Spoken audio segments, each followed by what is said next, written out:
नमस्कार। जरा एक सिचुएशन के बारे में सोचिए।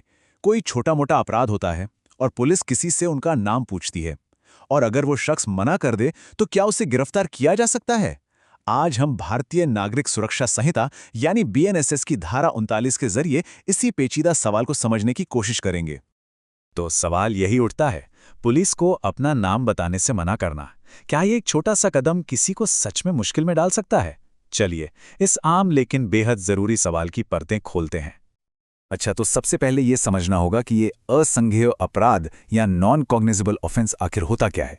देखिए, ये मामूली किस्म के अपराध होते हैं, जैसे पब्लिक प्लेस पर शोर शराबा करना या कोई छोटी मोटी कहासुनी, और आमतौर पर ऐसे मामलों में पुलिस बिना मजिस्ट्रेट के वारंट के गिरफ्तारी नहीं कर सकती।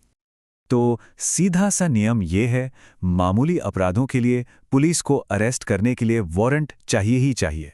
ये हमारी पर्सनल लिबर्टी को बचाने के लिए एक बहुत ज़रूरी सेफ्टी नेट है। लेकिन क्या हमेशा ऐसा ही होता है? क्या इसका कोई एक्सेप्शन भी है? जी हाँ, कानून में एक बहुत ही खास एक्सेप्शन है, एक अपवाद जो पूरी कहानी बदल देता है।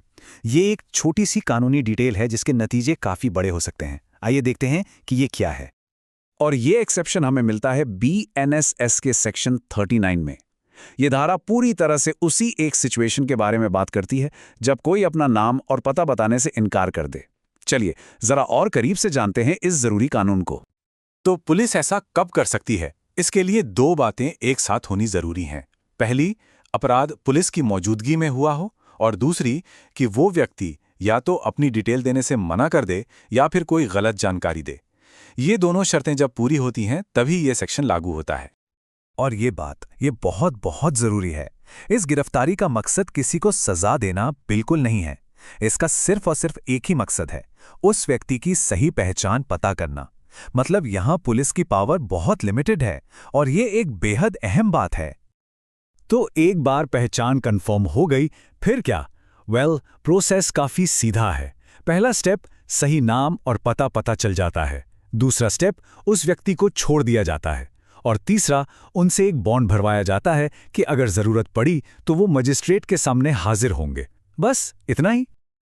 लेकिन कहानी में एक छोटा सा ट्विस्ट है, खासकर अगर कोई व्यक्ति भारत का निवासी नहीं है। ऐसे केस में जमानत के लिए किसी ऐसे शख्स की जरूरत होगी जो भारत में रहता हो, मतलब एक इंडियन श्योरिटी। ये एक जरूरी कदम है ताकि ये पक्का हो सके कि कानूनी प्रक्रिया का पालन ठीक से हो। 24 घंटे, सिर्फ 24 घंटे पुलिस के पास किसी की पहचान पता लगाने के लिए बस इतना ही वक्त होता है। जैसे ही गिरफ्तारी होती है, समझ लीजिए घड़ी की सुई टिक टिक करना शुरू कर देती है, जो इसे एक बहुत ही जरूरी टाइम लिमिट बनाती है। और मान लीजिए 24 घंटे में पहचान नहीं हो पाई या फिर कोई बॉन्ड नहीं दे पाया, तब क्या होगा? ऐसी सिचुएशन में पुलिस को उस व्यक्ति को फौरन पास के मैजिस्ट्रेट के पास ले जाना होगा। ये एक बहुत जरूरी सेफ्टी नेट है जो किसी के अधिकारों की रक्षा करता है। तो सवाल उठता है कि आखिर ये कानून है ही क्यों? असल में ये पुलिस को एक तरीका देता है कि लोग सिर्फ अपनी पहचान छिपाकर मामूली अपराधों की जिम्मेदारी से बच ना पाएं, लेकिन साथ ही इसके गलत इस्तेमाल को रोकने के लिए इसमें जरूरी सेफ्टी मेजर्स भी दिए गए हैं।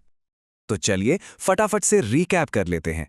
सेक्शन 39 बिना वारंट के गिरफ्तारी नहीं वाले नियम का एक साफ एक्सेप्शन है।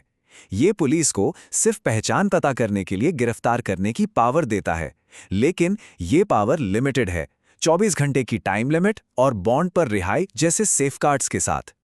और आखिर में ये सब आकर एक ही सवाल पर रुकता है, ये कानून पब्लिक ऑर्डर बनाए रखने और किसी की पर्सनल आज़ादी को बचाने के बीच एक बैलेंस कैसे बनाता है? ये एक बड़ा सवाल है जिसका कोई आसान जवाब तो नहीं है, लेकिन ये हमारे कानूनी सिस्टम के बारे में सोचने पर जरूर मजबूर करता है।